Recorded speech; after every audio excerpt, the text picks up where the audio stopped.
I want to thank Masjid al-Shafi for inviting me here to give a little talk, inshallah. First off, I want to say that first I'm speaking to myself before I speak to my brothers and my sisters in Islam. And I'm talking about a very important topic. This is a topic that tells us who we are, where we came from, and what we're faced with every single day. It's the ultimate creation story. Every single religion around the world has a creation story on how human beings came into existence. And every single religion has this arch nemesis of good versus evil. Now they may call it different things. They may have different standpoints on it.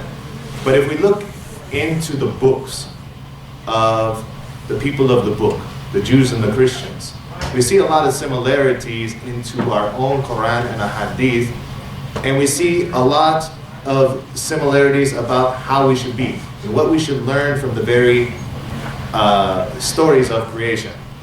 Now, in Islam and in Christianity and Judaism, there are different concepts. So we're going to talk about a few concepts first before we get started into the Islamic aspect. The first concept is the concept of original sin. Now, this concept is in Judaism and in Christianity, and it states that Adam, alayhi salatu salam, because him and his wife, Hawa, because they ate of the forbidden fruit, that they were delved in sin. And so this is why we need a sacrifice. This is why the early Jews, they used to sacrifice the animals. And this is why even today, why we still do the sacrifice to this day. Although we find out from the Quran, Allah Ta'ala tells us that it's not the blood that Allah Ta'ala needs, it's our piety, right? Right? So a different standpoint. Now, this is also where the standpoint on original sin, where it came that women, for example, Hawa, according to the Christian version of creation, Hawa tempted Adam into eating the fruit, and so therefore she was cursed by Allah Ta'ala. And that is why when women give birth and that, they go through the pain of childbirth. And this is why even up into probably even recent times, Christianity and Judaism, they looked at women as second-class citizens.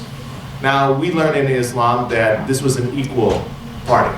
They both ate of the fruit, and they both fell from grace from Allah Ta'ala. But this is very important. Now, the sacrifice changed a little bit when it came to Christianity.